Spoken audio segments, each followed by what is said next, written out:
DA ఆ తర్వాత మొత్తం మిగతా మున్సిపాలిటీలకు సంబంధించి వరుసగా చెప్తూ వస్తాను. ఏమేం కార్యక్రమాలు అనుకున్నాం ఈ 100 రోజుల్లో అనేది కూడా మీ ముందు పెట్టబోతా ఉన్నాం.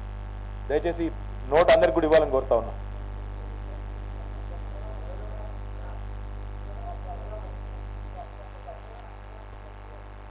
Right, thank you. ముందుగా జిహెచ్ఎంసీతో ప్రారంభించినట్టయితే ఇందాక నేను చెప్పినట్టు ఆన్లైన్ అనుమతుల విధానాన్ని తీసుకొని రాబోతా ఉన్నాం. ఈ 100 రోజుల్లోనే దాన్ని ఇన్స్టిట్యూట్ చేస్తాము, దాన్ని మరి పూర్తి స్థాయిలో అందుబాటులోకి తీసుకొని వస్తాం. రెండవది, మేము ఎన్నికల మేనిఫెస్టోలో ప్రకటించిన విధంగా జిహెచ్ఎంసీ పరిధిలోని 150 డివిజన్లలో వార్డు కమిటీలను, నేబర్హుడ్ కమిటీలు అనొచ్చు, వాటిని వార్డు కమిటీలు అనొచ్చు, అదే రకంగా ఏరియా కమిటీలను ప్రారంభించబోతా ఉన్నాం. అదే రకంగా ఒక కొత్త విధానానికి టౌన్ హాల్ మీటింగ్లకు, అంటే ప్రభుత్వం ముఖ్యంగా పురపాలన అంటేనే పౌరుల భాగస్వామ్యంతో కూడిన పాలన. మరి పురపాలన అన్న పదానికి సరైన నిర్వచనాన్ని ఇస్తూ ఈ టౌన్ హాల్ మీటింగ్లకు కూడా శ్రీకారం చుట్టబోతా ఉన్నాం. హైదర్ నగర్ డివిజన్ నుంచి ఈ కార్యక్రమానికి శ్రీకారం చుట్టాలని చెప్పి కూడా నిర్ణయించుకున్నాం. అదే రకంగా దాదాపుగా జిహెచ్ఎంసీ పరిధిలో 200 కోట్ల రూపాయల ఖర్చుతో 569 బీటీ రోడ్స్ని కూడా మనం పూర్తి చేయబోతా ఉన్నాం ఈ 100 రోజుల్లో. అదే రకంగా 30 కోట్ల రూపాయలతో నాలాలు, మేజర్ నాలాలు ఏవైతే మాన్సూన్ కంటే ముందు మనం పూర్తి స్థాయిలో క్లీన్ చేసి రేపటి రోజున ఎక్కడా కూడా మరి వర్షాలు పెద్ద మొత్తంలో వచ్చిన ఇబ్బంది లేకుండా చూసేదానికి ఒక 30 కోట్ల రూపాయలతో ఆల్ డీసిల్టేషన్ ప్రక్రియను పూర్తి చేయబోతా ఉన్నాం. అదే రకంగా ఒక 10 శ్మశాన వాటికలను ₹1 కోటి ఒక్కో దానికి ఖర్చు పెడుతూ మనం ఒక 10 కొత్త శ్మశాన వాటికలను కూడా నిర్మాణం చేయబోతా ఉన్నాం. 50 బస్ బేస్ కూడా ఒక్కొక్కటి ₹3 కోట్ల ఖర్చుతో, అంటే మొత్తంగా 150 కోట్ల రూపాయల ఖర్చుతో ఈ 100 రోజుల్లోనే 50 బస్ బేస్ కూడా పూర్తి చేయబోతా ఉన్నాం. కొత్తగా దాదాపు 5 కోట్ల రూపాయల ఖర్చుతో ఒక 100 పబ్లిక్ టాయిలెట్లను కూడా ఇప్పటికే దాదాపుగా 400 పైచీలకు పెట్టి ఉన్నాము. ఇంకొక 100 పబ్లిక్ టాయిలెట్లను కూడా కొత్తగా ఏర్పాటు చేయబోతా ఉన్నాం. బస్ బేస్ మొత్తం కలిపి ఒక్కటి కాదు, మొత్తం కలిపి 3 కోట్లు మన్నించాలి. అదే రకంగా 40 మోడల్ మార్కెట్లు మొత్తం కలిపి 26 కోట్ల రూపాయలతో మరి 40 మోడల్ మార్కెట్లను కూడా ఈ 100 రోజుల్లోనే తీసుకురాబోతా ఉన్నాం. అదే రకంగా దాదాపు జిహెచ్ఎంసీ పరిధిలోని విలువైన ప్రభుత్వ స్థలాలు, మున్సిపల్ స్థలాలు, జిహెచ్ఎంసీ స్థలాలు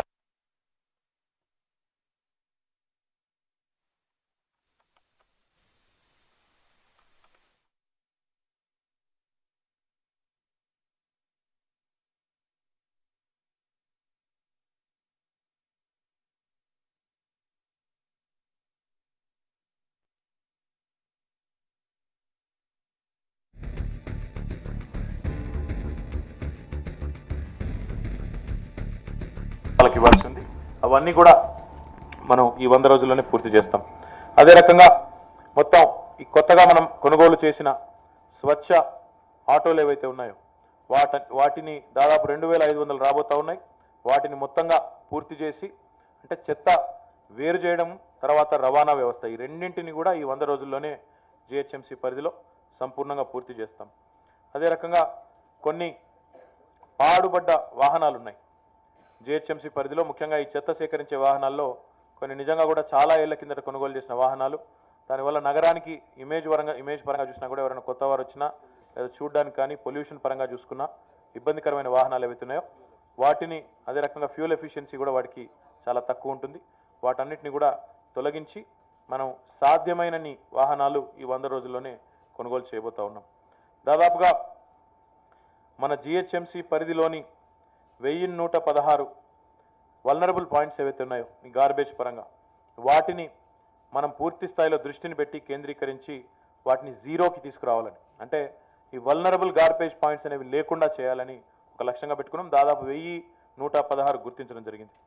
అదే రకంగా చెంగిచెర్లతో సహా దాదాపు 4 స్లాటర్ హౌసెస్ని కూడా మోడర్న్ స్లాటర్ హౌసెస్ కింద ఆధునీకరించబోతా ఉన్నాం. అదే రకంగా ఇందాక నేను చెప్పినట్టు 30 రోజుల్లోనే అనుమతులు ఇచ్చే ప్రక్రియ ఆటో డీసీఆర్ ద్వారా ఆ ప్రక్రియను కూడా అమలు చేయబోతా ఉన్నాం. దాంతోపాటుగా ముఖ్యంగా సాంకేతిక పరిజ్ఞానాన్ని వినియోగించుకునే క్రమంలో ఈ ఆఫీస్ అనే వ్యవస్థ, అంటే ఏదైనా పెటిషన్ నేను ఇచ్చినప్పుడు దాన్ని ఏ రకంగా ఏం జరుగుతోంది, ఏం యాక్షన్ ఉందని తెలుసుకోవడానికి ఆన్లైన్ మానిటరింగ్ వ్యవస్థను కూడా ఈ 100 రోజుల్లోనే అందుబాటులోకి తీసుకురాబోతా ఉన్నాం. అదే రకంగా ఇది ఒక చాలా ముఖ్యమైన అంశం.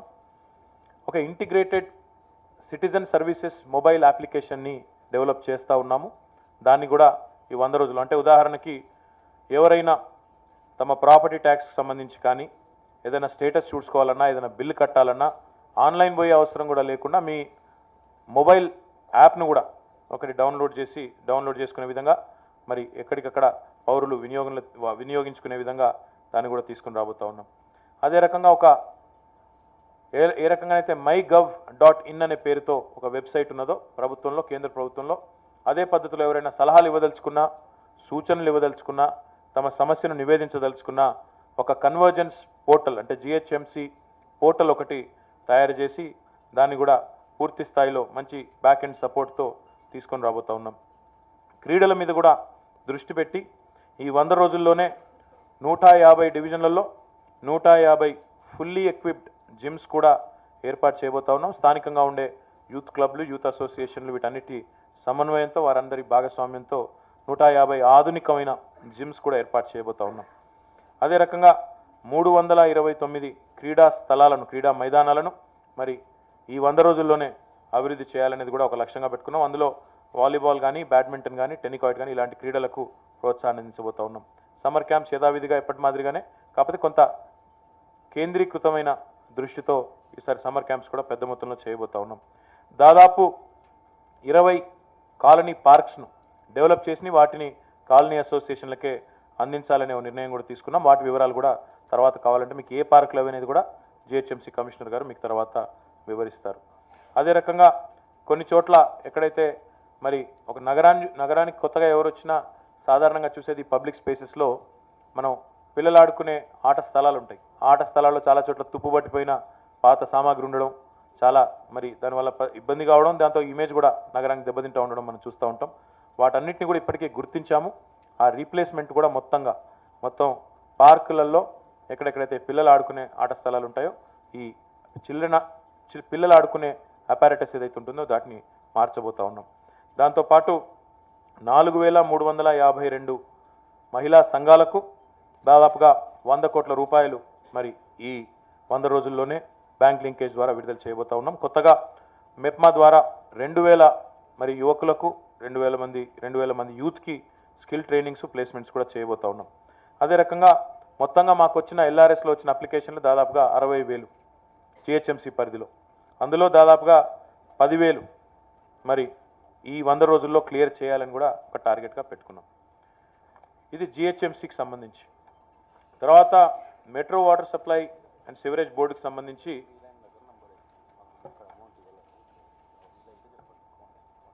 తప్పకుండా మరి మెట్రో వాటర్ సప్లై డిపార్ట్మెంట్కి సంబంధించి ఇది ఒకటే కదా, దాదాపుగా పెండింగ్ వాటర్ సప్లై కనెక్షన్స్ కనుక మీరు చూసినట్టయితే దాదాపు 32,000 కనెక్షన్స్, వాటిలో దాదాపు ఒక 40 కోట్ల రూపాయలు, మొత్తంగా 32,000 కనెక్షన్స్ ఈ 100 రోజుల్లో ఇవ్వాలనేది ఒక కొత్త కనెక్షన్స్, ఇవన్నీ కూడా టార్గెట్గా పెట్టుకున్నాం. అదే రకంగా మరి 1000 రెయిన్ వాటర్ హార్వెస్టింగ్ స్ట్రక్చర్స్, ఎందుకంటే మీకు తెలుసు ఒకవైపు భూగర్భ జలాలు అడుగంటిపోతూ ఉన్నాయి, మరి ఆ పరంగా కూడా చాలా ఇబ్బంది ఉంది. మరి ఈ సంవత్సరం మాన్సూన్స్ ఉంటాయి, సకాలంలో వస్తాయని ఆశిస్తున్నాం. అయినప్పటికీ కూడా ఒక 1000 కొత్త రెయిన్ వాటర్ హార్వెస్టింగ్ స్ట్రక్చర్స్ను కూడా పూర్తి చేయాలి అని టార్గెట్గా పెట్టుకున్నాం. దాంతోపాటు ఏ రిజర్వాయర్లు అయితే మరి ఇప్పుడు కొంత చివరి దశలో ఉండి అసంపూర్ణ దశలో ఉన్నాయో వాటన్నింటిని కూడా పూర్తి చేసి శాస్త్రీపురం, గోల్డెన్ హైట్స్, బుద్వేల్, అదే రకంగా సులేమాన్ నగర్, బార్ఖాస్, తర్వాత KPHB ఇవన్నీ కూడా ఈ 100 రోజుల్లోనే పూర్తి చేసి ప్రజలకు వీటి ద్వారా కూడా నీటి సరఫరా వ్యవస్థను మెరుగ్గా చేసి అందించబోతా ఉన్నాం.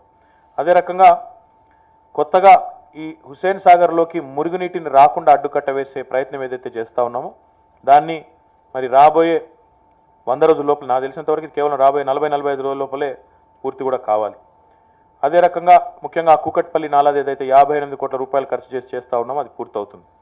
అదే రకంగా దుర్గం చెరువులో కూడా కొత్తగా మురుగునీరు చేరకుండా ఆ ట్రంక్ సివర్ మెయిన్ ఏదైతే ఉందో దాన్ని కూడా కంప్లీట్ చేయబోతా ఉన్నాం. దాదాపు 35 కోట్ల రూపాయలు ఖర్చు చేయబోతా ఉన్నాం. అదే రకంగా మనకి సికింద్రాబాద్ మమతా స్వీట్ హౌస్ వద్ద ఉన్న ట్రంక్ సివర్ మెయిన్ కూడా 30 లక్షల రూపాయలతో పూర్తి చేయబోతా ఉన్నాం. అదే రకంగా ఆనంద్ నగర్ ఖైరతాబాద్లో మరి ట్రంక్ సివర్ మెయిన్ ఉంది, అక్కడ కూడా ఒక 20 లక్షలతో దాన్ని కూడా పూర్తి చేయబోతా ఉన్నాం.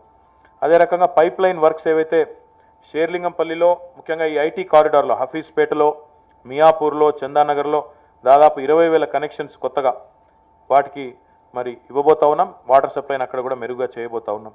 అదే రకంగా బండ్లగూడలో చంద్రాయనగుట్టలో 3,000 కుటుంబాలకు కొత్తగా కనెక్షన్స్ కూడా ఇవ్వబోతా ఉన్నాం. అదే రకంగా మల్కాజ్గిరిలో కూడా మరి ఎక్కడైతే వరల్డ్ బ్యాంక్ స్కీమ్ ఒకటి జరుగుతూ ఉందో అక్కడ కూడా డిస్ట్రిబ్యూషన్ నెట్వర్క్ని చాలా ప్రాంతాల్లో పూర్తి చేసి మరి మల్కాజ్గిరిలో కూడా పెద్ద మొత్తంలో వాటర్ అందించబోతా ఉన్నాం. ఇంకా మీకు డీటెయిల్స్ అన్నీ కూడా మీకు ఇచ్చి ఉన్నాము. కొన్ని చోట్ల ఇంకా మాకు డీటెయిల్స్ కూడా ఇచ్చినారు. మొత్తంగా ఈ షీట్లో మొత్తం డీటెయిల్స్ ఉన్నాయి, ఎక్కడెక్కడ ఏమేమి చేస్తామనేది. ఎన్ని అంటే కొన్ని సాంకేతికపరమైన వివరాలు కూడా ఉన్నాయి. 1000 డయామీటర్లు 1000 మిల్లీమీటర్లు ఆ డయాతో సహా ఇచ్చి ఉన్నారు. ఎక్కడెక్కడ ఏమేమి చేయబోతా ఉన్నామో అది కూడా ఇచ్చాము. ఉదాహరణకి కొన్ని గ్రామ పంచాయతీలు మా పరిధిలోకి వచ్చేటివి కూడా ఉన్నాయి. మణికొండ, పుప్పాలగూడ, నార్సింగి ఇవన్నిటికీ సంబంధించి కూడా ఒక నిర్దిష్టమైన ఆలోచనతో ముందుకు పోతా ఉన్నాం. అది కూడా ఇందులో చాలా స్పష్టంగా చెప్పడం జరిగింది. అదే రకంగా సైనిక్పురి రిజర్వాయర్ ఏదైతే ఉందో దాన్ని కూడా పూర్తి చేసి జవహర్ నగర్ ప్రాంతానికి చెన్నాపూరు, దమ్మాయిగూడ, రాంపల్లి ఇవన్నీ కూడా ఆర్ఎల్ నగరు, చేర్యాల, తిమ్మాయిపల్లి ఇవన్నిటికి కూడా నిలివబోతా ఉన్నాం. ఇది హెచ్ఎండబ్ల్యూఎస్కి సంబంధించిన ప్రణాళిక.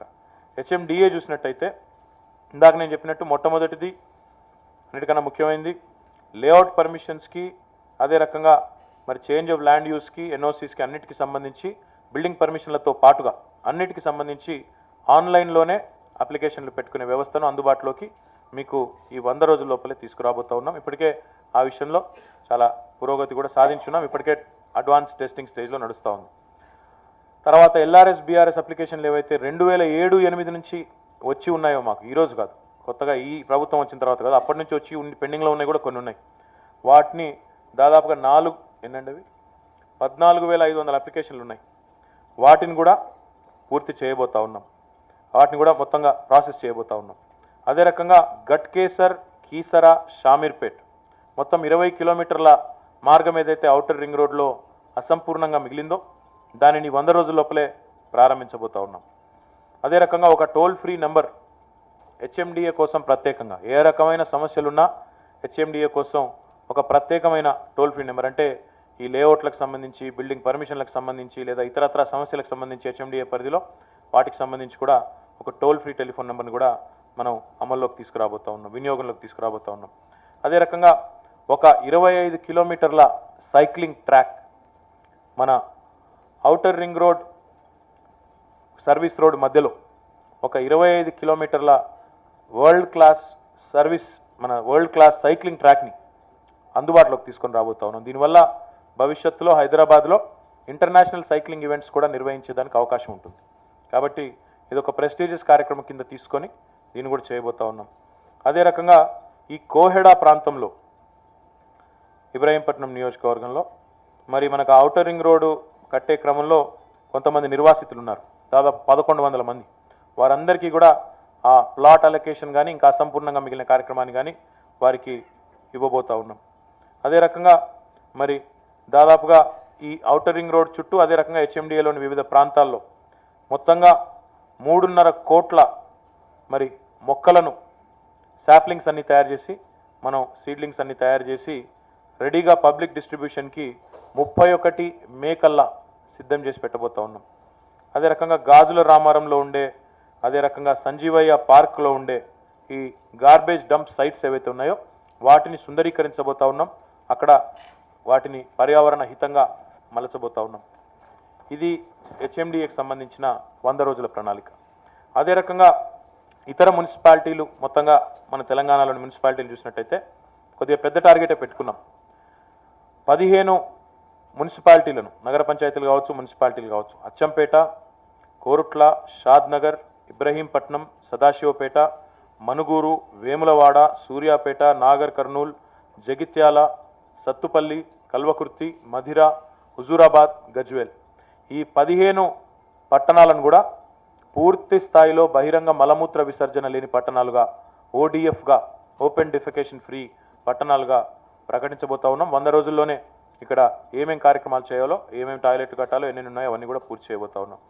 అదే రకంగా మొత్తం రాష్ట్రంలోని 67 నగర పంచాయతీలు, మున్సిపాలిటీలు, కార్పొరేషన్లలో నల్లా కనెక్షన్లను క్రమబద్ధీకరించాలని ఒక నిర్ణయం తీసుకున్నాం. ఇది కూడా 100 రోజుల్లోనే పూర్తి చేయాలని టార్గెట్గా పెట్టుకున్నాం. అదే రకంగా ఈరోజు విలువైన స్థలాలు అంటే ప్రభుత్వ స్థలాలు అంటే ఎక్కువ వరకు మున్సిపాలిటీల పరిధిలో ఉన్నాయి. వాటన్నింటినీ కూడా గుర్తించి ఒక ఇన్వెంటరీ క్రియేట్ చేసి వాటన్నిటికీ కూడా జియో ట్యాగింగ్ అంటే భవిష్యత్తులో ఎవరు కూడా దీన్ని ట్యాంపర్ చేయడానికి వీలు లేకుండా లాటిట్యూడ్, లాంగిట్యూడ్తో సహా ఆ వివరాలతో సహా జియో ట్యాగింగ్ చేయాలని ఈ ప్రక్రియను కూడా 100 రోజుల్లోనే పూర్తి చేయాలని కూడా టార్గెట్ పెట్టుకున్నాం. ఇంకా ఒక బృహత్తరమైన టార్గెట్ పెట్టుకున్నాం. 23 నగర పంచాయతీల్లో అచ్చంపేట, ఐజా, కల్వకుర్తి, కొల్లాపూర్, ఆందోల్, గజ్వేల్, దేవరకొండ, హుజూర్ నగర్, దుబ్బాక, బడంగ్పేట్, ఇబ్రహీంపట్నం, పెద్దంబర్పేట్, మేడ్చల్, హుస్నాబాద్, హుజూరాబాద్, జమ్మికుంట, పెద్దపల్లి, వేములవాడ, మధిర, సత్తుపల్లి, భూపాల్పల్లి, నర్సంపేట, పర్కాల ఈ 23 నగర పంచాయతీల్లో పూర్తి స్థాయిలో అక్కడ ఉండే గృహ అవసరాలకు వాడుతున్న వినియోగదారులు ఎవరైతే ఉన్నారో వారి ఇళ్లలో మొత్తంగా ఎల్ఈడీస్ మొత్తం ఉన్న లైట్లన్నింటినీ కూడా మనం మార్చి ఎల్ఈడీలు ఇవ్వాలని కూడా ఒక నిర్ణయం తీసుకున్నాం. మొత్తంగా 23 నగర పంచాయతీల్లో ఈ 100 రోజుల్లో పూర్తి చేయాలని కూడా ఒక టార్గెట్ పెట్టుకున్నాం. అదే రకంగా 5 ప్రధానమైన మున్సిపల్ కార్పొరేషన్లు అంటే హైదరాబాద్ మినహాయించి గ్రేటర్ వరంగల్ కానీ, నిజామాబాద్ కానీ, కరీంనగర్ కానీ, ఖమ్మం కానీ, రామగుండం కానీ అంతటా కూడా సర్వీస్ డెలివరీ బాగా ఎఫిషియెంట్గా చేసేదానికి ప్రజలకు, ప్రజాప్రతినిధులకు, అదే రకంగా అధికారులకు అందరికీ సమన్వయాన్ని ఏర్పాటు చేసేదానికి ఎఫెక్టివ్ సర్కిళ్ల వారీగా అక్కడ కూడా డివిజన్ల వారీగా వాట్సాప్ గ్రూపులు ఏర్పాటు చేయాలని అధికారులందరినీ, అదే రకంగా ప్రజాప్రతినిధులందరినీ, అదే రకంగా అందులో రెసిడెంట్ వెల్ఫేర్ అసోసియేషన్లను కూడా భాగస్వామ్యం చేయాలని చెప్పి కూడా ఒక నిర్ణయం తీసుకున్నాం. అదే రకంగా మెప్మా పరిధిలో మరి దాదాపుగా 69 మున్సిపాలిటీలు, నగర పంచాయతీలు, కార్పొరేషన్ల పరిధిలో కొత్తగా 2000 మహిళా సంఘాలను ఏర్పాటు చేయాలని నిర్ణయం తీసుకున్నాం. అందులో ఇంకా కొత్తగా ఒక 50 ఎస్ఎల్ఎఫ్స్ అంటే స్లమ్ లెవెల్ ఫెడరేషన్స్ కూడా ఏర్పాటు చేయాలని నిర్ణయం తీసుకున్నాం. దాదాపుగా మరి ఇప్పటికే ఉన్న 480 స్లమ్ లెవెల్ ఫెడరేషన్స్ ఏవైతున్నాయో వాటి కోసం ఒక రివాల్వింగ్ ఫండ్ కూడా మరి ఇప్పటికే ఉన్న రివాల్వింగ్ ఫండ్ని వాళ్ళు వినియోగించుకునే విధంగా కూడా కార్యక్రమాన్ని తీసుకోబోతా ఉన్నాం. మరి 5 సిటీ లైవ్లీహుడ్ సెంటర్స్ని వరంగల్లో 3, నిజామాబాద్లో 2 ఏర్పాటు చేయబోతా ఉన్నాం. దాదాపుగా కొత్తగా 10,000 జనాభా కంటే ఎక్కువగా ఉన్న 14 పట్టణాల్లో మరి అన్నిట్లో కూడా జిహెచ్ఎంసీ మినహాయిస్తే మనం 3,000 మంది యువకులకు శిక్షణ ఇవ్వడమే కాదు వారికి ఉద్యోగాలను కూడా, ప్లేస్మెంట్స్ కూడా చూపించబోతా ఉన్నాం. ఈ రకంగా మొత్తంగా ఈ 100 రోజుల ఎజెండా మీరు చూసినట్టయితే కొంత భారీ ఎజెండానే. ఏ రకంగా చూసుకున్నా కూడా ప్రతి డిపార్ట్మెంటు మేము సమర్థవంతంగా మన్నించలేదు, 10,000 కాదు, 1 lakh పాపులేషన్ కంటే ఎక్కువ, 1 lakh ఇది 14 టౌన్స్ ఏవైతే 1,00,000 జనాభా కంటే ఎక్కువ ఉన్నాయో వాటిలో ఒక 3,000 మంది యువకులకు ఈ 100 రోజుల్లోనే శిక్షణ పూర్తి చేసి ఉద్యోగాలు కూడా ఇచ్చే విధంగా తర్ఫీదు ఇవ్వాలని కూడా నిర్ణయించుకున్నాం. ఏ రకంగా చూసుకున్నా కూడా ఇది ఒక ఛాలెంజింగ్ టాస్క్ అయినప్పటికీ కూడా మరి మా అధికారులందరూ, మా హెచ్ఓడీస్ అందరూ కూడా ముందుకు వచ్చి వారి సిబ్బందిని కూడా మేము దీనికోసం సమాయత్తం చేస్తాం, మీరు ప్రజల ముందు పెట్టండి, మేము కూడా will stand to the test of public అని చెప్పి వారు కూడా ముందుకొచ్చారు. నేను మీ అందరికీ ఇచ్చే మాట ఏమంటే ఇది భారీ ప్రణాళిక అయినప్పటికీ మరి 100 రోజుల్లో ఏం సాధించాము, ఏం సాధించలేదు కూడా మళ్ళీ ట్రాన్స్పరెంట్గా మీ ముందుకు వస్తాం. కరెక్ట్గా మరి 100 రోజుల తర్వాత వచ్చి మీ ముందు అన్నీ కూడా మళ్ళీ పారదర్శకంగా పెడతాం. దీంతో పాటుగా మళ్ళీ మన జూన్ 2 నాటికల్లా మళ్ళీ మీ ముందుకు వస్తాం. ఎందుకంటే మాకు ప్రతి సంవత్సరం నేను ఐటీ అండ్ పంచాయతీరాజ్ డిపార్ట్మెంట్లకు సంబంధించి కూడా వార్షిక నివేదిక విడుదల చేస్తూ ఉన్నాను. ఈ సంవత్సరం కూడా చేస్తాను. ఈ సంవత్సరం మరి మున్సిపల్ అడ్మినిస్ట్రేషన్లో ఈ సంవత్సరం ఈ 100 రోజుల ఎజెండాతో ముందుకు వస్తాం. రాబోయే సంవత్సరం నుంచి ఎవ్రీ ఇయర్ మళ్ళీ వార్షిక నివేదికను కూడా విడుదల చేయడానికి ఒక కొత్త ఆనవాయితీగా, కొత్త సాంప్రదాయానికి కూడా శ్రీకారం చుడతా ఉన్నాం. అల్టిమేట్గా గౌరవ ముఖ్యమంత్రి గారు మాకిచ్చిన మ్యాండేటు, మాకిచ్చిన ఆదేశం ఏదైతే ఉన్నదో అది మా అందరికీ కూడా శిరోధార్యం. అవినీతి అనేది తగ్గించండి, ప్రణాళికబద్ధంగా పని చేయండి, ప్రజలకు మెరుగైన సేవలు అందించండి. చాలా వరకు నిధులతోనే కాకుండా చాలా వరకు మరి ప్రజలను సమన్వయం చేసుకొని, భాగస్వామ్యం చేసుకొని పనిచేస్తే చాలా సమస్యలకు పరిష్కారం దొరుకుతుందని వారు ఏదైతే మాకు మ్యాండేట్ ఇచ్చారో దానికి అనుగుణంగానే ఈ ఎజెండాను రూపొందించుకున్నాం. తప్పకుండా నాకైతే విశ్వాసం ఉంది ఇందులో చెప్పింది తూచా తప్పకుండా అమలు చేస్తామన్న విశ్వాసం నాకుంది. ఇవన్నిటి విషయంలో కూడా సమగ్రమైన బాధ్యతను మా హెచ్ఓడీస్ అందరూ కూడా తీసుకుంటా ఉన్నారు, స్పెషల్ సిఎస్ గారు కూడా తీసుకుంటా ఉన్నారు. కాబట్టి నిరంతరం పర్యవేక్షిస్తూ నిరంతరం మనం సమీక్షిస్తూ ఈ కార్యక్రమాలన్నీ అమలయ్యే విధంగా చూసుకుంటాం. దీనిలో మిమ్మల్ని కూడా మీడియా మిత్రులందరినీ కూడా కోరేది, ఏమైనా లోటుపాట్లున్నా దయచేసి ఎత్తి చూపండి. మీరు ఏది నిర్మాణాత్మకమైన విమర్శలు చేసినా సద్విమర్శలుగా తీసుకోవడానికి, వాటిని కన్స్ట్రక్టివ్గా తీసుకోవడానికి మేము సిద్ధంగా ఉన్నాం. తప్పకుండా మాకు ఇంకా ఏమైనా సూచనలు సలహాలు ఇవ్వదలుచుకున్నా కూడా మీరు కూడా దయచేసి ఇవ్వండి అని చెప్పి కూడా కోరుతూ, మళ్ళొకసారి ఆలస్యంగా వచ్చినందుకు మన్నించాలని కోరుతూ మీ అందరినీ కూడా మన క్వశ్చన్స్ కానీ సలహాలు కానీ సూచనలు కానీ ఉంటే ఆహ్వానిస్తాం.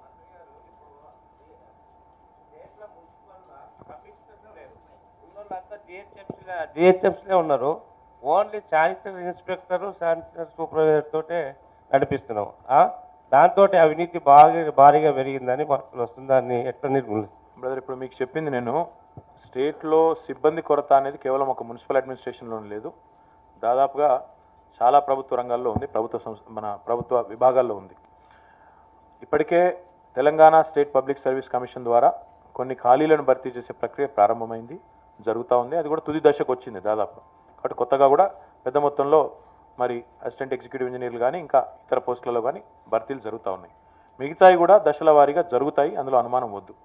రెండవది, మనం ఎంతసేపు లేని వాటి గురించే బాధపడడం కంటే ఉన్న రిసోర్సెస్ని ఎంత ఎఫెక్టివ్గా వాడుకుంటాం అనేది ఒక ముఖ్యమైన అంశం. ఆ దిశగా కూడా మాకు ముఖ్యమంత్రి గారు ఇచ్చిన ఇంకొక ఆదేశం కూడా ఏమంటే, జీరో బేస్డ్ బడ్జెట్ రూపకల్పనలో భాగంగానే మీరు ఉన్న రిసోర్సెస్ని కూడా ఎక్కడ పని ఒత్తిడి ఎక్కువ ఉంది, ఎక్కడ తక్కువ ఉంది, కావాలంటే విత్ ఇన్ ద డిపార్ట్మెంట్ ఇంటర్నల్గా రీడిస్ట్రిబ్యూట్ చేసుకోండి అని చెప్పి కూడా మాకు ఒక మ్యాండేట్ ఇచ్చారు.